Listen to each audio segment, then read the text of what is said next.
Ìyá wa ni ìyá gbogbo wa. Tẹ́ bá wo advert tí mo ṣe nígbà tó fẹ́ ṣe program, mo dìídì comment síbẹ̀. Ara àwọn tá a lè rí tá a lè pè níyà, àwọn tá a look up to legend nínú industry wa, tá a lè sọ wípé gbogbo fani ọ̀nà ìyá gbogbo industry ní Saida. So ìyá wa ni, so ìyá gbogbo general ni wọ́n tún wá jẹ́ ìyá wa kan lẹ́jẹ̀ ẹ mọ̀ bloodline ìyá wa tún ni wọ́n. Báà nìyẹn ṣe lọ nìyẹn béèrè mi. Nígbà tí bàdé ń bọ̀ gbà ẹ̀ bá bẹ̀ èmi ti ń bọ́ sẹ́yìn lápá tó ń maybe 92, 93. Yeah, 92, 93, yes. Nígbà ẹ̀ fi àwágà. Ìyàwó à ń bẹ̀ gan-an tí a bá lọ báyìí tá a bá gbọ́ ẹ máa gbọ́ rọ́bùnà àlà rọ́bùnà àlà ìyá tó fi àjázà sí kálímà ẹ o ìyàwó à ń bẹ̀ o orí tí ìyá dẹ̀ fi ṣèwé ó sì wà ń bẹ̀ up till now. Kọ́ńtà tí wọ́n lò wáyé ẹsẹ̀ máa mọ̀ ọ́ mọ̀ ok bóyá kí n já yín mo fẹ́ já yín ẹ jẹ́ n gbé yín débẹ̀ ṣé ẹ rí ní ọ̀dọ̀ wa ń bì nílọrin tẹ wáyé mo lè sọ wípé 80% gbogbo olórin tẹ bá rí Ìlọrin tọ́lọ́ bá kádàrá pé Saida náà gbọ́ nǹkan tí mo sọ wọ́n á sọ pé bẹ́ẹ̀ ni Fani Azikiri lọ́pọ̀ olórin ti dìde so there is no way tó o bá ń kọrin nílọrin tó o bá pàdé Saida lálọ́ wàá pàdé wọn lábọ̀ because orí ibẹ̀ náà jókòó sí ibẹ̀ náà wà ibẹ̀ náà ti ń ṣọlá ẹ get point mi so kò possible kó wà ní bábù Fani pé o fẹ́ kọrin tó o bá ti pàdé Saida lálọ́ ó pàdé wọn lábọ̀ torí ibẹ̀ náà wà so gbogbo àwa tá a jó lórin tá a kúrò láti Ìlọrin àbí tá a dìde láti Ìlọrin náà gbogbo wa pátápátá la jọ mọ̀ wọ́n wípé ìyá wa ni because ibẹ̀ náà wà orí ibẹ̀ ni kò possible Azikiri pé à ń lọ sáwíà à ń kọrin sáwí à ń lọ Maulidi à ń ṣeré ní Maulidi à ń lọ ibẹ̀ ní tọlọ́mọ ti dé wọ́n fẹ́ ṣọmọ ẹ pè wọ́n wọ́n má Azikiri ṣe wọ́n á gbé yín débẹ̀ wọ́n ṣe máa wà nìyẹn ibẹ̀ gan ni CZA ti jáde tèmi ń jẹ ẹ béèrè nǹkan mi.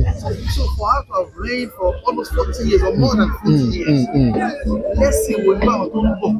Ok, lẹ́sìn bẹ́ẹ̀ ni yóò dà fún yín. Lẹ́sìn tí mo fẹ́ jẹ́ káwọn tó ń bọ̀ tí mo fẹ́ jẹ́ káwọn understand bẹ́ẹ̀ ni pé gbogbo àyíkáyè téèyàn bá wà má yọ ìwà dáadáa ìṣe dáadáa má yọ kóònù ṣe sí ẹ̀ má rí rẹ̀ tán má sọ pé àwa la wà ń bẹ̀ lénìí kó máa rántí pé àwọn kan ti wà ń bẹ̀ lánàá wọn sí ń bẹ̀ mọ́ lénìí o kí wá làwọn tó wà ń bẹ̀ lánàá ẹ̀ ṣe tún rí mí lénìí ìwà dáadáa tí wọ́n wù ń gbà yẹn ìṣesí human relation la máa ń pè ìṣesí yẹn òun lórí mẹ́rin tó fi wà ń bẹ̀ kó má pẹ́. Inshallah mi.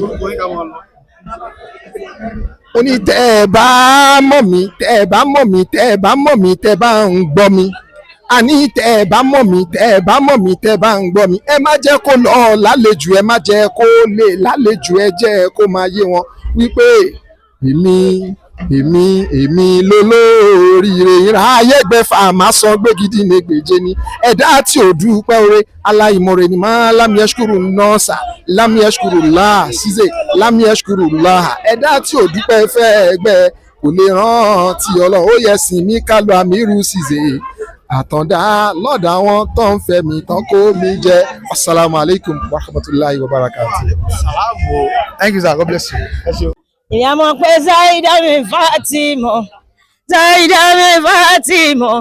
Saida mi Fatima ayatasha bí mi mọ́ dínà màmá rí aná ṣubú ọlá mi o Saida mi Fatima ìfẹ́ tàṣà bí mi mọ́ dínà bari tí délẹ̀ ń rí yẹn bẹ́ẹ̀ ní gbọ́dọ̀ rí bẹ́ẹ̀ ìfẹ́ mi ni ọ̀gá mi tún wá ní nínú olórin bẹ́ẹ̀ ni ọ̀gá mi ni mo sọ bẹ́ẹ̀ pé ọ̀gá tó pé kí ni mo ti ń wo Saida Fatima kó tó fẹ́ bàbá mi ni mo ti ń wo Saida Fatima lèmi ti nífẹ̀ẹ́ kọ́nà tó wá sọ pé ìfẹ́ náà á wá kúrò láàbọ̀ á wá dòdìdì ṣùgbọ́n mo dúpẹ́ fọlọ́run pé mo rérè níbẹ̀. Ìyá mi ló padà wá o àti dúpẹ́ ìyá mi ló padà wá o àti dúpẹ́ ṣubú aláṣí fáwọn mi o àti dúpẹ́ ìyànà tó ọmọ mi o àti dúpẹ́ àní màmá mi ló padà wá àti dúpẹ́ alihamudulilayi. Kí ni wíṣì fún alájà? Wíṣì mi pọ̀ gan fún Saida Fatima pé mo ṣe ń lọ sókè kó má wálẹ̀ àgbéga àtàwa náà tá à ń bọ̀ tá à náà ti ní sà kọ́lá wa má wálẹ̀ wàrà fanáwó mọ̀nkánná àlìyà àgbéga.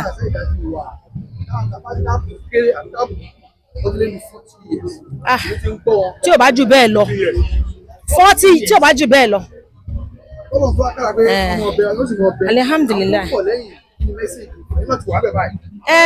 Mẹ́sẹ̀jì mi bẹ́ẹ̀ ni fún àwọn tó ń bọ̀ lẹ́yìn tó fẹ́ dàbí Bàrítidé tó fẹ́ dàbí Saida Fatima Alijafariya tẹ́ bá wí màtí Saida Fatima ẹ rí i pé ìrẹ̀lẹ̀ wà àtọkùnrin àtọmọdé àtàgbà ni máa ń bá ṣe bẹ́ẹ̀ náà ni Saida Fatima ló máa ń bá ṣe Saida Fatima tó bá ṣe ń pè máa mi ẹ mọ́ owó lẹ bá mi ẹ mọ́ owó lẹ ọmọ mi ọkọ mi respect is a reciprocal wọn ṣe máa ń sọ ní so ẹyẹ ọmọlẹ́yìn tẹ́ wá ń bọ̀ lẹ́yìn náà ẹ má ní gbéraga ẹni tẹríba kò sí ohun tá à ń jẹ tí ò ní tán o àfọlọ́ Ọlọ́run nítorí pé ọ̀gá tó rọra ń rìn ikú ń pa bèlè tà sí ọ̀pọ̀lọ́ tó wá ń jan rẹ̀ mọ́lẹ̀ kò sí ní tá a mú wáyé o kò sí ní tá a sì mú lọ́rùn àmọ́ mo bá Saida Fatima dúpẹ́ lé ní pé ọpẹ́ ló yẹ kẹrù ó dá o ọpẹ́ ló yẹ kẹrù ó dá Saida ń dàgbàre ọmọdé ọjọ́ òun dàgbàre o bọ́mọdé òkú àdàgbàlagbà àsìní ohun tán ní láyé Saida Fatima máa ń dàgbàre o èèyàn náà ṣẹ́yún ẹ̀ tí ò lè wáyé ń bí ọmọ ènìyàn náà bí tó nítọ̀hún ó gbà sún náà kó tó kú o Alijafariya ìwọ ń bẹ láyé ó tún bẹ láàyè nínú ọlá pẹ̀lú dẹ̀ra pẹ̀lú àlàáfíà ṣùkúrà líláì àdúpẹ́ òṣèlú happy birthday to you happy birthday to you Saida Fatima happy birthday to you Alijafariya happy birthday to you wọ́n jà náà mọ́ rẹ̀ àbí ọlọ́run o wọ́n jà tán mọ́ rẹ̀ àbí ọlọ́run wọ́n jà tán mọ́ rẹ̀ àbí ọlọ́run o wọ́n jà tán mọ́ rẹ̀ àbí ọlọ́run tí o bá fún Saida mi lẹ́mìí gígùn wọ́n jà tán mọ́ rẹ̀ àbí ọlọ́run ó yá Rabbuna Allah Rabbuna Allah Allah Allah Rabbuna Allah Allah Rabbuna Allah Allah Saida Fatima òun ló ṣọjọ́ ìbí ló tún ṣe láǹṣì yo yá ṣe Mariama nìyá ṣe ó yá bàbá nìyá ṣe kálímà. Aleykum salaam wa rahmatullahi wa barakatuh. Àmọ̀kú àṣeyẹ mà. Alhamdulillah kú oríire náà. Àdúpẹ́ fọ́lọ́. Kò sí ní tó fà ju pé Ọlọ́run ní má tó kọ́ di mú bá da auzu billahi minash shaitanir rajim. Ọlọ́run ní má tó kọ́ di mú li anfusikum min khairin. Ó ní tajiduhu inda Allah. Ó tún ní huwa khairan. Ó ṣe ìwà ní wa a'zama ajran. Ó ṣe ìwà ní wallahu yuhibbul muhsinin. Kò sí nǹkan kan fẹ́ tí ń ṣe dáadáa tó ju dáadáa lọ. Tí èèyàn bá jẹ́ oníwà, tí èèyàn sì jẹ́ oníwà rẹ̀ tó jẹ́ ẹni àlùbáríkà, kò sí tó ń tì í lè ṣe. Saida Fatima dáa púpọ̀. Kéèyàn ní human relation, kéèyàn ní ọ̀rọ̀ rẹ̀, kéèyàn má bọ́ ọmọnìkejì nínú jẹ́, kéèyàn jẹ́ èèyàn rẹ̀, èèyàn ní Saida Fatima. For me láti gbéra láti odidi Ìbàdàn wá nítorí Saida, ó yẹ kẹ́ ẹ lè mọ̀ pé ìwà yẹn pọ̀. Ọlọ́run sì ní al-jazā'ul ihsān illal ihsān. Ó ní fa bi-ayyi ālā'i rabbikuma tukadhdhibān. Sọ ọmọ orílẹ̀ ìgbà títí lọ mọ̀ ń sá lọ gan ni torí pé wọ́n sọ fún mi pé ń dúró but ilẹ̀ ti ṣú. Ó dẹ̀ ń ṣe election kan nìbàdàn lẹ́nìí torí ẹ̀ mo ṣe rò pé ó bẹ́tà kí n máa lọ. Ṣé Muhammad ní Saida yóò súnmọ́ 15 years pẹ̀lú ògo Ọlọ́run, yóò súnmọ́ ọdún 15 tèmi àti Saida ti jẹ́ ọ̀rẹ́ tó jẹ́ almost every time a lè máa sọ̀rọ̀ phone. Anything tó bá tí Saida bá rí yóò pè mí Alhaja Kaola, èmi náà máa ní Saida Fatima. Ọlọ́run kó jọ kó wọlá bó ṣe tóbi tó. Ọlọ́run mọ́ sọdún eléyìí láṣemọ fún Saida. Mọ́ ṣe dáadáa tòní láṣemọ. Mọ́ ṣàwọ́dù tòní láṣemọ. Ọlọ́run kó jọ bí nǹkan ti wulẹ̀ kó dáa tó kò lè mọ́ lẹ́lẹ́gàn. Ẹnì kí o mórí wáyé kọ́ mọ́ ní ẹlẹ́gàn. Gbogbo ibikíbi táwọn ẹkẹ́ni mọ́ ní alábòsí mùnáfìkì wọn ọba wà ọlọ́run kó bá gbé Sayyida lékè wọn ọlọ́run Nábì wa Muhammad. alájà ló gbé mi délẹ̀ yìí Sayyida ló gbé mi délẹ̀ yìí o Ìlọrin náà ń pè bí o kò mà sáyé gẹ́gẹ́ tí gẹ́gẹ́ o ó ní alájàyè mọ́ bá ròde ni Sayyida yé ni wọ́n máa pè ọ́ ìwọ̀lẹ̀ nìtọ́lọ́run mi gbèrò tán wá sọ pé kò ṣubú bí ó ṣe wọ́n ṣubú ara mi ó ṣojú Ọlọ́run ọba. àwa mà nìyẹn o ó ní agbára in fact ìyá alálùbáríkà ó tó bẹ́ẹ̀ ó jù bẹ́ẹ̀ lọ alájà ṣe èèyàn gidigidi gan ni in fact alájà ṣe èèyàn gidigidi mi ò tí ì ríru alájà rí because èèyàn gidigidi òun ni wọ́n àwọn náà báyàn ṣe nígbà tí mo ṣèyàwó fọ́mọ gan wọ́n wá látòdìdí Ìlọrin wọ́n wá síbàdàn ìgbà tí àwọn members wa náà one of our prominent member Alhaji Adesibo náà níyàwó náà mo sọ wọ́n wá sẹ́kọ̀ọ́ kò dẹ̀ sí nǹkan tá a ṣe lórí ọkọ wọn rí tí wọn kì í support wa gbogbo Barry Fest tá a máa ń ṣe gbogbo nǹkan tó ní í ṣe pẹ̀lú Barrister ìyá ẹ̀ máa appreciate kò wá kí ṣe kó máa appreciate nìkan ni wọ́n tún máa ń kérò wá wọ́n á dẹ̀ tún nawọ́ sí wa in fact ìyá olóríire ni wọ́n so wọn ò lè máa ṣerú nǹkan báyìí lónìí káwa náà wá sọ wípé no pé àrí èèyàn lálájá o èèyàn gidigidi ìyá alálùbáríkà òun ni wọ́n bẹ́ẹ̀ ni aláwùmọ̀ àmì orúkọ tèmi ni Ọ̀túnba Ọlátòkunbọ̀ Okunola of olùdásílẹ̀ Fuji worldwide. ẹ̀tún yẹn kọ́ lẹ́ẹ̀kan sí. Bọ̀dá mi, ọ̀fẹ́ ló ṣe bọ́jẹ́ àwa, ẹbí ló ṣe bọ́jẹ́ àwa, lọ́rọ̀jọ́ àwa kiri, àfàlẹ́ aláwọ̀ lọ́wọ́ kó bá wa dá sẹ́rí àwọn láìláìláìlá ìzàrúlà. Salamu alaikum. Wa alaikum salam wa rahmatullah. Láti ìgboro Èkó wá sí ìlú Ìlọrin. Bẹ́ẹ̀ni. Ẹmọ kúrin. Ó lágbára. Alájà Sayyida Fatima Al-Jafari. Àwọn náà tó bẹ́ẹ̀. Ìyá àlùbáríkà ni wọ́n. Wọ́n gbọ́dọ̀ pé wákà máa jẹ́ ẹni tí Sayyida bá pè tí ò wá. Òun ló mọ̀. Ìyá tí ò bá tiẹ̀ wá bíbá ilé ni àólì. Ètò yìí mẹ́ta lọ́kùnrin. Kí ni wíṣì fún un?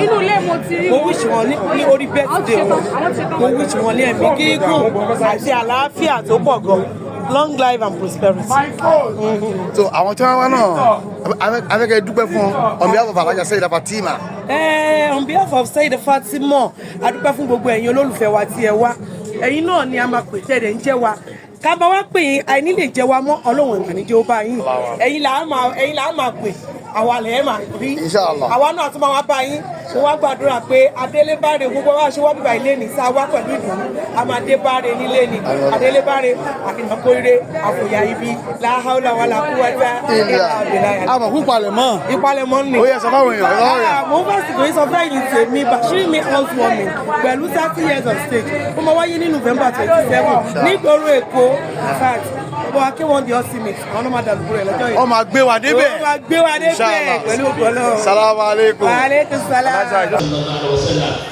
ọ̀la àfa mi kálẹ̀ tó fi gbogbo wa mọ̀ wá Mawlana Abdullahi Jafari Al-Aluri. adila salata mustaqimi wa ala alihi akakad wa bidar al-azim. oníbẹ̀tà lẹ́nu ní kọ́mẹ̀ntì ìrìnlẹ̀.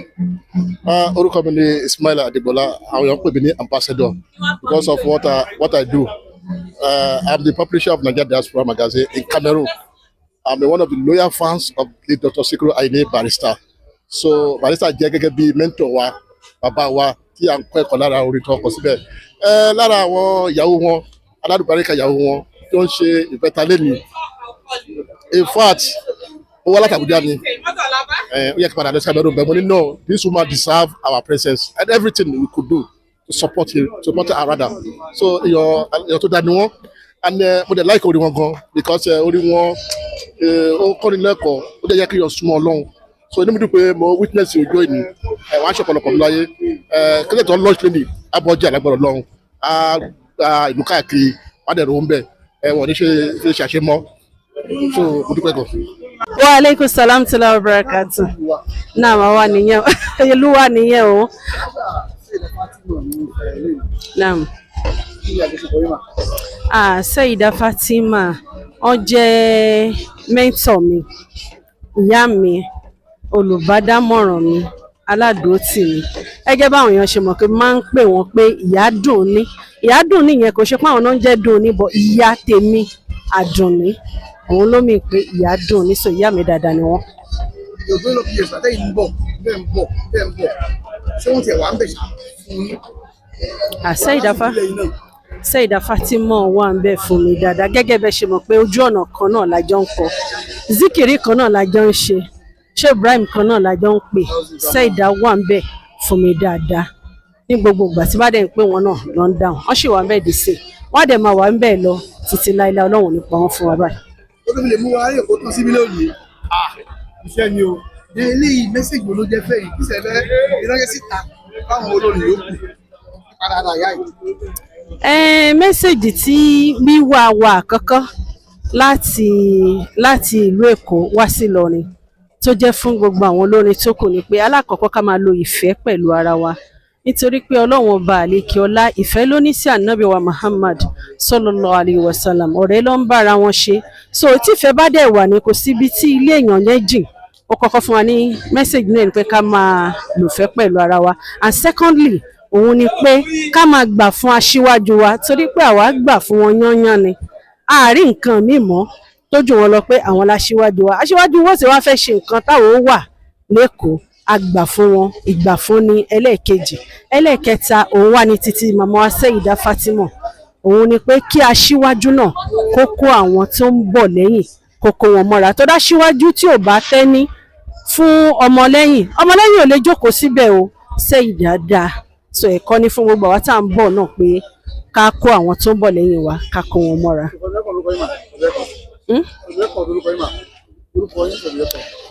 Orúkọ mi ni Alhaja Queen Dr. Saida Basirat Yangana ẹ ṣàmọ̀ Saida ti dé Basirat ti dé Yangana ti dé mo wá ní Saida ti dé o Basirat Yangana. Thank you, God bless you. Ọlọ́wọ́ orí mi ọmọ mi, ìdùnnú mi ọmọ mi, kíkú máa ṣe pa òun, àrùn máa ṣẹ̀ṣẹ̀. Lọ́la láìláha ìlàhà láìláha ìlàhà láìláha ìlàhà Muhammadun Rasulullah. Orúkọ mi ò yí padà Alhaja Arafat Anike Ìyanu Ọlọ́run ọmọ Ṣakí. Aṣíwájú rere ni mọ̀mọ́ mi. She is a very good role model, a very good example to us. Mo gbà ládùúrà pé èyí tó ń ṣe lénìí kó má jẹ́ àṣemọ́. Kọ́lọ́run bá wa kó tún dá wọn lágbájú báyìí lọ kẹ́mi wọn gùn nínú ọlá àlàáfíà. Kó má sọ wọn di ológo àná. Kó má dọ̀la rẹ̀yìn lágbára Ọlọ́run ká gbà wọ́n dẹ̀ dálẹ̀. When was that? How many years back? Ó ti pẹ́ o. How many years back? Náà ṣì kéré. Mo kéré gan. Ó ti pẹ́. Mi ti ẹ̀ lè rántí years bó ti pẹ́. You'll be attending a program and people are going to know Honestly, it was an unexpected invite. Going forward, Mo wish you only long life and prosperity in good health and wealth. Inshallah, kó má dọ̀la rẹ̀yìn kẹ́mi wọn gùn fún wa. Kọ́ndẹ̀ ló gbà yí pẹ́pẹ́pẹ́ kíráwọ̀ wọn kó má wòkùn láíláí. Okay. Ibi ẹ̀dá bá darí omi lọ ni yóò lọ. Dá mi sílẹ̀ lànà fún wọn yóò tọ́ bẹ́ẹ̀. Ìyá ayọ̀ mi yá rọ̀bì jó tọ́ mi wá. Lànà fún mi èyí tó ti là má ṣe jẹ́ ó dí. Ibi ẹ̀dá bá darí omi lọ ni yóò lọ. Dá mi sílẹ̀ lànà fún wọn yóò gbà bẹ́ẹ̀. Orí ayọ̀ mi yá rọ̀bì jó tọ́ mi wá. Lànà fún mi èyí tó ti là má ṣe jẹ́ ó dí. Alimọ́ṣádìyà ọmọ nígi lọ́jọ́ Àyìnlá ọmọ eégún máa gájí. Ìlọrin náà ń pè bí ọmọ wúrà mọ́tò eégún o.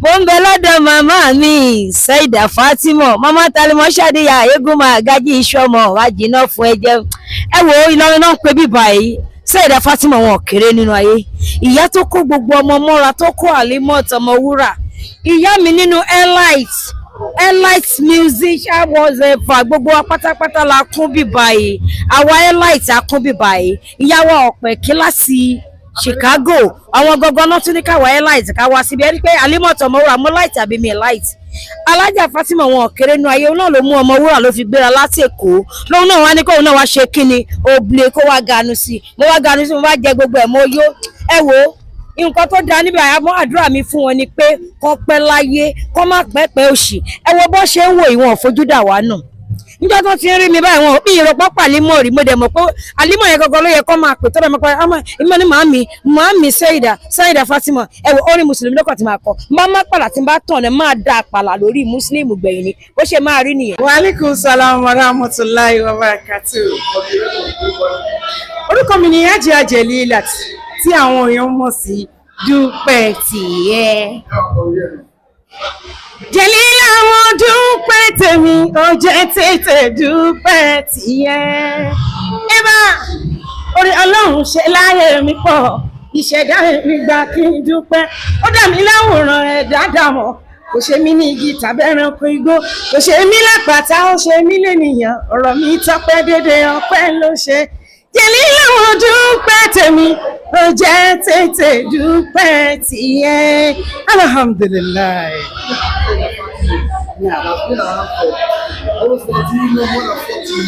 Yes. Ó pẹ́ o. Ó ti pẹ́. Ó lé ní mo lè sọ pé ó lé ní 20 ọdún tí àwa ti ń wò wọ́n bọ̀. Yes.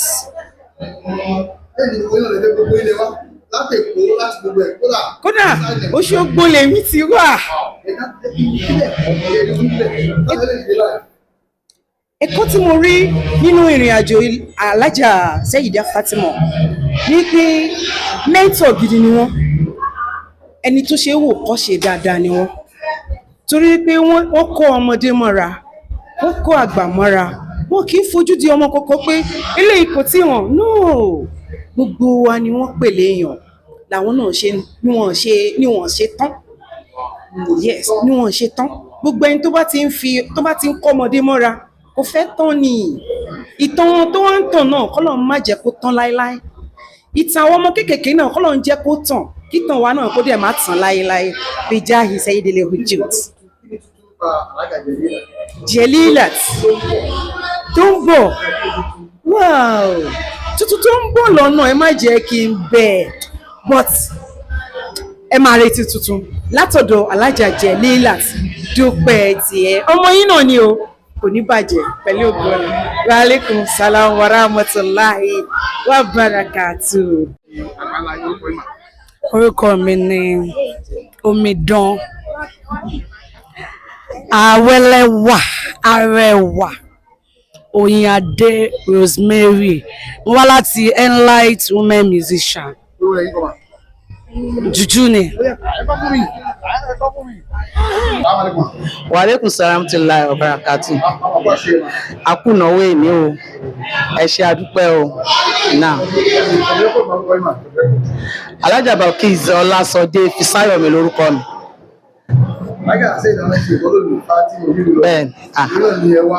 Bẹ́ẹ̀ni. Alájà Saida Fatima ọ̀rẹ́ jọ ni wá láti ilẹ̀ ní indọ́sítírì orin. So a dẹ̀ ti ń jọ ń bára wa bọ̀ ọjọ́ ti pẹ́. So alhamdulilayi rabbil alamin lénìí pé gbogbo àná la tún dúró tì lénìí gẹ́gẹ́ bí ọ̀rẹ́ àti ilẹ̀ wá. So a dúpẹ́ fọ́lọ́run pé Ọlọ́run ka gbogbo wa yẹ. A dẹ̀ dúpẹ́ lọ́wọ́ Ọlọ́run pé ó dájọ́ yìí láti January láti dá ọjọ́ èní. Ọlọ́run wa ní kọjọ́ náà kó bá wa láyé ó bá wa láyé ó bóun náà pẹ̀lú dáadáa. So mo tún dúpẹ́ lọ́wọ́ gbogbo àwọn èèyàn láti bí káàkiri àgbáńláyé tí gbogbo èèyàn ti wá. Sọ́n tó wá bá a dúpẹ́ lénìí tó wá bá a yayọ̀ fún Saida Fatima. A kí gbogbo wọn pé kọ́lọ́run kó bá a dúpẹ́ fún wọn. Kọ́lọ́run kó wá dá oníkálùkù padà sáàyè ẹ̀ ní ti dáadáa. Ọlábìtà abúnṣà Ànábì wa Muhammad sallallahu alaihi wasallam.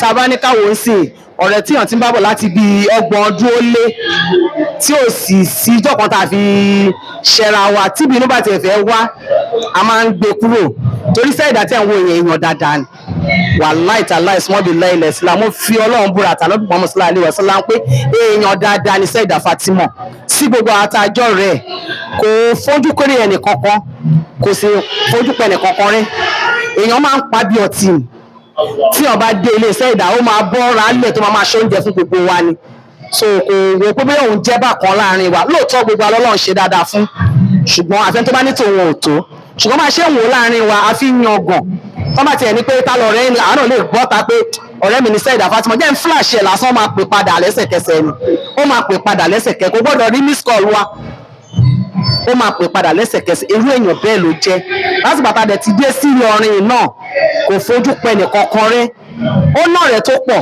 right ṣùgbọ́n ó ní ìhà kọ̀ọ̀kan tó kọ sóníkálùkù tẹ́ pé kò sẹ́ni tó lè sọ pé Saida fojú pa mí rẹ́ bó ṣe lọ́rẹ̀ẹ́ tó ó ṣe dáadáa láàrin gbogbo ọ̀rẹ́ pátápátá àwọn èèyàn wá láti Cairo nítorí tẹ̀ wọ́n wá láti abroad nítorí ti Saida ìwà dẹ̀ ni kọ́lọ́ má gbà wá lọ́wọ́ ẹ̀ nǹkan bá lè fi rányìn Saida jù láyé yìí ni pé ó níwà ó dẹ̀ jẹ́ni tó ní sùúrù púpọ̀ ó ní àgbàmọ́ra kì í bínú a máa rẹ́rìn ni kò sí ń tẹ̀lé sọ fún Saida wọn a máa rẹ́rìn so gbogbo eléyìí náà lọ́lọ́run wò papọ̀ lọ́lọ́run fi kẹ́lé nítorí lẹ́nìí Ọlọ́run dúró ti Saida o àfi ẹni bá máa fẹ́ gan sí ká fi tẹ̀ gan sí ká tún yọ tẹ̀ gan kúrò lẹ́nìí Ọlọ́run gbà fún Saida Fatima Jafaria abadúpẹ́ lọ́dọ̀ Ọlọ́run wa alaikum salaam wa rahmatullahi wa barakatuh.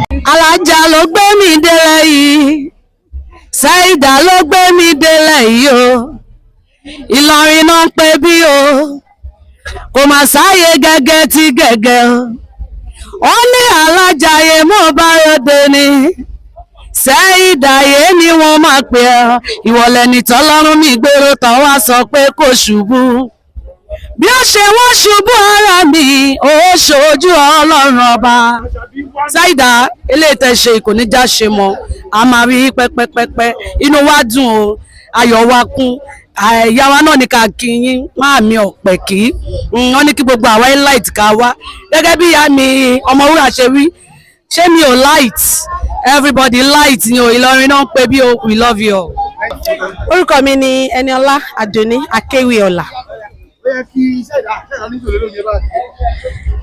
máa ní Àbíkẹ́ mo kí ìyẹn mọ̀ kó àṣeyẹ mo kí ìyẹn kú oríire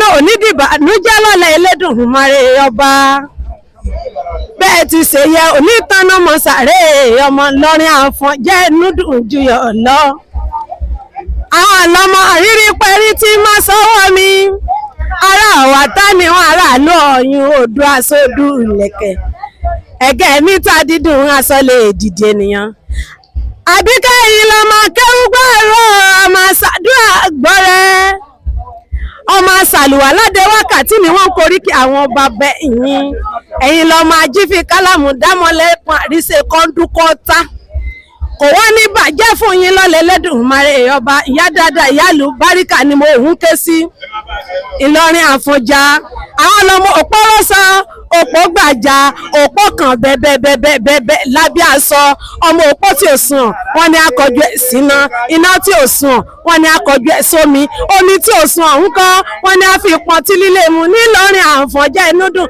jòyọ̀ lọ́mọ rírí pẹ́rí ni wọ́n ti máa sọ wọ́ mi Màmí ẹ sọdún èyí ẹsẹ tẹmí ìsìtòwò tọmọ ta ìtètè kú ti ṣe baálẹ̀ ọ̀rọ̀ jẹ́jẹ́ lọkọgbó jẹ́jẹ́ nìran àdágbó a kì í gbọ́kọ́ ẹ̀dán a kì í gbọ́kọ́ ẹ̀là orí ẹ sọdún èyí ẹsẹ tẹmí ìsìnìtòwò tọmọ àdàgbà ohun nítòsè kẹ ẹ gbó kẹ ẹ tọ́ kẹ ẹ wá pẹ́ láyé jùlọ àwọn bàbá ẹ̀yìn lọ Màmí àṣẹ ìsàmọ́dún ọdún ayọ̀ lẹ́mọ̀ọ́sẹ̀ lọ́lọ́ oníbú ọrẹ ẹ ti sọdún èyí ẹ ò ní mọ̀ sàré ọmọ ọ̀rọ̀ gbogbo tí ń pa yín lẹ́rìn ò ní pa yín lẹ́kún Àbíkẹ́ ìyá àwọn náà màmá kọ́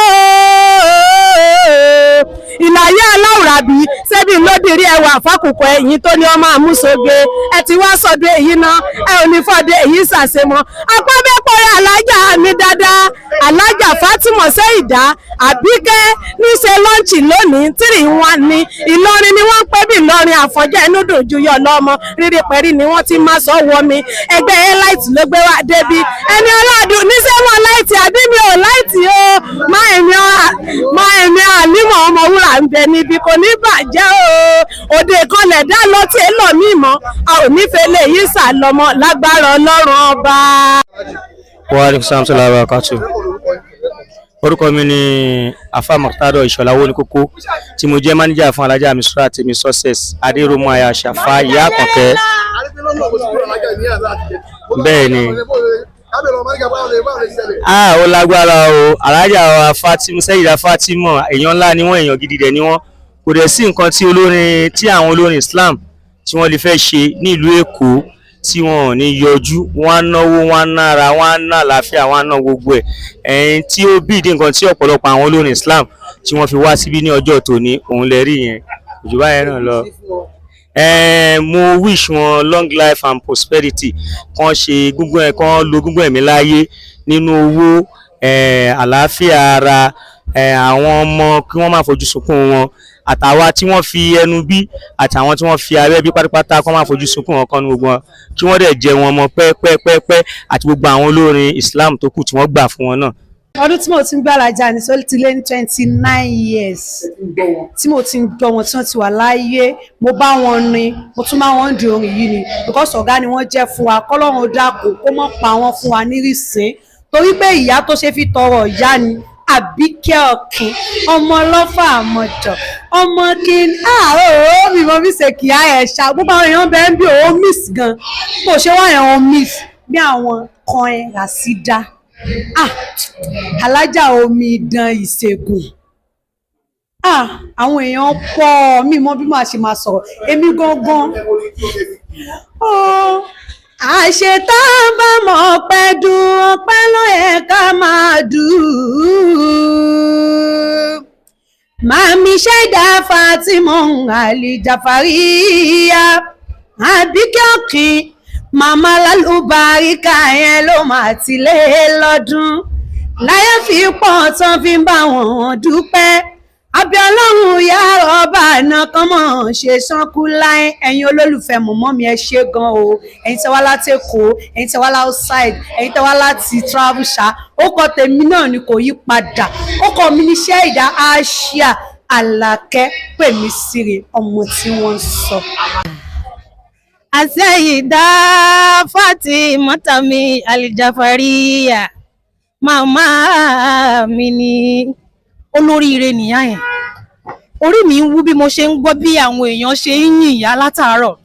Ṣé rí pàtàkì olóríire lẹni tí wọ́n bá fi ìwà kí, gbogbo èèyàn sì ń fi ìwà kí wọn látàárọ̀. Bóò làwọn ará yìn àwọn tí ń bọ̀ lẹ́yìn bóò ni wọ́n ṣe nífẹ̀ẹ́ jọ wọ́n, ẹni re ni wọ́n o.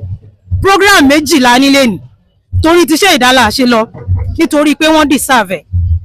Ọlọ́run bá mi ṣe dáadáa fún wọn. Èyí tí wọ́n ń ṣe lénìí Ọlọ́run má jẹ́ wọ́n fi ṣe àṣemọ̀, jẹ́ kí wọ́n wá jèrè ọmọ nítorí pé abiyamọ tòótọ́ ni wọ́n. Kìí sì sáwọn ọmọ wọn nìkan ni wọ́n máa ń fẹ́ràn, gbogbo ẹni tó bá wà ní surroundings wọn ni wọ́n máa ń fẹ́ kó dáa fún. Ọlọ́run dákun gbogbo ohun tó jáde lára àwọn náà àtàtẹnubí àtàtìdíbí Ọlọ́run má ṣàìṣe wọn lólóríire. Saida lẹ́ẹ̀kan sí Ọlọ́run má jẹ́ lo kúkúrú ẹ̀mí, Ọlọ́run má jẹ́ fi àìsàn, Ọlọ́run má jẹ́ fi lògbà. Kínú yín máa dùn nínú ọlá, kínú yín máa dùn nínú ọlá, kínú yín máa dùn nínú ìfàyàbalẹ̀ nítorí pé ẹrẹ́ ni bí yín ẹ sì tún túra yín bí nǹkan yín ò ní bàjẹ́.